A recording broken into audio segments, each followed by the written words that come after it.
मोक्षदायक पुण्य क्षेत्रों का वर्णन। काल विशेष में विभिन्न नदियों के जल में स्नान के उत्तम फल का निर्देश तथा तीर्थों में पाप से बचे रहने की चेतावनी। सूत जी बोले, विद्वान एवं बुद्धिमान महर्षियों, मोक्षदायक शिव क्षेत्रों का वर्णन सुनो। तत्पश्चात मैं लोक रक्षा के लिए शिव संबंधी आगमों का वर्णन करूंगा। पर्वत, वन और काननों सहित इस पृथ्वी का विस्तार 50 करोड़ योजन है। भगवान शिव की आज्ञा से पृथ्वी संपूर्ण जगत को धारण करके स्थित है। भगवान शिव ने भूतल पर विभिन्न स्थान में वहां के निवासियों को कृपा पूर्वक मोक्ष देने के लिए शिव क्षेत्र का निर्माण किया है। कुछ क्षेत्र ऐसे हैं जिन्हें देवताओं तथा ऋषियों ने अपना वास स्थान बनाकर अनुग्रहित किया है, इसलिए उनमें तीर्थत्व प्रकट हो गया है। तथा अन्य बहुत से तीर्थ क्षेत्र ऐसे हैं जो लोगों की रक्षा के लिए स्वयं प्रादुर्भूत हुए हैं। तीर्थ और क्षेत्र में जाने पर मनुष्य को सदा स्नान, दान और जप आदि करना चाहिए, अन्यथा वह रोग, दरिद्रता तथा मुक्ता आदि दोषों का भागी होता है। जो मनुष्य इस भारतवर्ष के भीतर मृत्यु को प्राप्त होता है, वह अपने पुण्य के फल से ब्रह्मलोक में वास करके पुण्य क्षय के पश्चात पुनः मनुष्य योनि में ही जन्म लेता है। पापी मनुष्य पाप करके दुर्गति में ही पड़ा रहता है। ब्राह्मणों, पुण्य क्षेत्र में पाप कर्म किया जाए तो वह और भी दृढ़ हो जाता है। अतः पुण्य क्षेत्र में निवास करते समय सूक्ष्म से सूक्ष्म अथवा थोड़ा सा भी पाप न करे। सिंधु और सतलज नदी के तट पर बहुत से पुण्य क्षेत्र हैं। सरस्वती नदी परम पवित्र और 60 मुख वाली कही गई है, अर्थात उसकी 60 धाराएं हैं। विद्वान पुरुष सरस्वती के उन धाराओं के तट पर निवास करे तो वह क्रमशः ब्रह्मा पद को पा लेते हैं। हिमालय पर्वत से निकली हुई पुण्य सलीला गंगा 100 मुख वाली नदी है। उसके तट पर काशी, प्रयाग आदि अनेक पुण्य क्षेत्र है। वहां मकर राशि के सूर्य होने पर गंगा की तटभूमि पहले से भी अधिक प्रशस्त एवं पुण्यदायक हो जाती है। सोनभद्र नदी की 10 धाराएं हैं। वह बृहस्पति के मकर राशि में आने पर अत्यंत पवित्र तथा अभिष्ट फल देने वाला हो जाता है। उस समय वहां स्नान और उपवास करने से विनायक पद की प्राप्ति होती है। पुण्य सलीला महानदी नर्मदा के 24 मुख हैं। उसमें स्नान तथा उसके तट पर निवास करने से मनुष्य को वैष्णव पद की प्राप्ति होती है।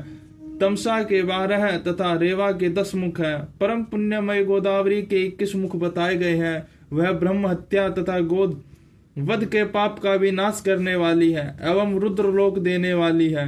कृष्णवेणी नदी का जल बड़ा पवित्र है। वह नदी समस्त पापों का नाश करने वाली है। उसके 18 मुख बताए गए हैं तथा वह विष्णु लोक प्रदान करने वाली है। तुंगभद्रा के 10 मुख है। वह ब्रह्मलोक देने वाली है। पुण्य सलीला स्वर्ण मुखरी के 9 मुख कहे गए हैं। ब्रह्मलोक से लौटे हुए जीव उसी के तट पर जन्म लेते हैं। सरस्वती नदी, पंपा सरोवर, कन्याकुमारी, अनंतरीप तथा शुभकारक श्वेत नदी, ये सभी पुण्य क्षेत्र हैं। इनके तट पर निवास करने से इंद्रलोक की प्राप्ति होती है। सहर्ष पर्वत से निकली हुई महानदी कावेरी परम पुण्यमयी है। उसके 27 मुख बताए गए हैं। वह संपूर्ण अभिष्ट वस्तुओं को देने वाली है। उसके तट स्वर्गलोक की प्राप्ति कराने वाले तथा ब्रह्मा और विष्णु का पद देने वाली है।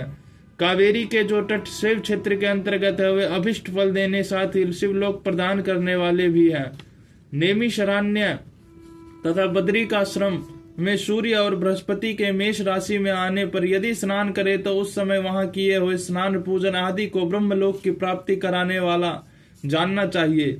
सिंह और कर्क राशि में सूर्य की संक्रांति होने पर सिंधु नदी में किया हुआ स्नान तथा केदार तीर्थ के जल का पान एवं स्नान ज्ञानदायक माना गया है। जब बृहस्पति सिंह राशि में स्थित हो उस समय सिंह की संक्रांति से युक्त भाद्रपद मास में यदि गोदावरी के जल में स्नान किया जाए तो वह शिवलोक की प्राप्ति कराने वाला होता है। ऐसा पूर्व काल में स्वयं भगवान शिव ने कहा था। जब सूर्य और बृहस्पति कन्या राशि में स्थित हो तब यमुना और सोनभद्र में स्नान करे। वह स्नान धर्मराज तथा गणेश जी के लोक में महान भोग प्रदान करने वाला होता है। यह महर्षियों की मान्यता है। जब सूर्य और बृहस्पति तुला राशि में स्थित हो उस समय कावेरी नदी में स्नान करे। वह स्नान भगवान विष्णु के वचन की महिमा से संपूर्ण अभिष्ट वस्तुओं को देने वाला माना गया है। जब सूर्य और बृहस्पति वशिष्ठ कराशी पर आ जाए तब मार्गशीर्ष अगहन के महीने में नर्मदा में स्नान करने से श्री विष्णु लोक की प्राप्ति हो सकती है। सूर्य और बृहस्पति के धनराशि में स्थित होने पर स्वर्ण मुखरी नदी में किया हुआ स्नान शिवलोक प्रदान करने वाला होता है। जैसा कि ब्रह्मा जी का वचन है, जब सूर्य और बृहस्पति मकर राशि में स्थित हो उस समय माघ मास में गंगा जी के जल में स्नान करना चाहिए। ब्रह्मा जी का कथन है कि वह स्नान शिवलोक की प्राप्ति कराने वाला होता है। शिवलोक के पश्चात ब्रह्मा और विष्णु के स्थानों में सुख भोग कर अंत में मनुष्य को ज्ञान की प्राप्ति हो जाती है। माघ मास में तथा सूर्य के कुंभ राशि में स्थित होने पर फाल्गुन मास में गंगा जी के तट पर किया हुआ श्राद्ध, पिंड दान अथवा तिलोदक दान पिता और नाना दोनों कुलों के पितरों की अनेकों पीढ़ियों का उद्धार करने वाला माना गया है। सूर्य और बृहस्पति जब मीन राशि में स्थित हो तब कृष्ण वेणी नदी में किए गए स्नान के ऋषियों ने प्रशंसा की है।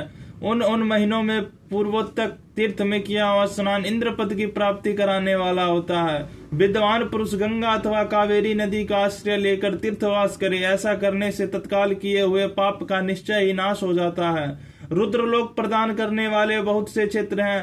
ताम्रपर्णी और वेगवती ये दोनों नदियां ब्रह्मलोक की प्रतिरूप फल देने वाली है। इन दोनों के तट पर कितने ही स्वर्गदायक क्षेत्र हैं। इन दोनों के मध्य में बहुत से पुण्यप्रद क्षेत्र है। वहां निवास करने वाला विद्वान पुरुष वैसे फल का भागी होता है।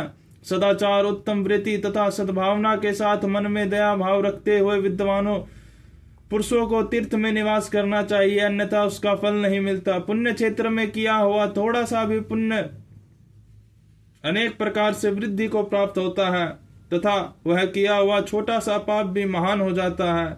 यदि पुण्य क्षेत्र में रहकर ही जीवन बिताने का निश्चय हो तो उस पुण्य संकल्प से उसका पहले का सारा पाप तत्काल नष्ट हो जाएगा, क्योंकि पुण्य को ऐश्वर्यदायक कहा गया है। ब्राह्मणों तीर्थवास जनित पुण्य कायिक, वाचिक और मानसिक सारे पापों का नाश कर देता है। तीर्थ में किया हुआ मानसिक पाप वज्रलेप हो जाता है, वह कई कल्पों तक पीछा नहीं छोड़ता। वैसा पाप केवल ध्यान से ही नष्ट होता है, अन्यथा नहीं। वाचिक पाप जप से तथा कायिक पाप शरीर को सुखाने जैसे कठोर तप से नष्ट होता है। अतः सुख चाहने वाले पुरुषों को देवताओं की पूजा करते और ब्राह्मणों को दान देते हुए पाप से बचकर ही तीर्थ में निवास करना चाहिए।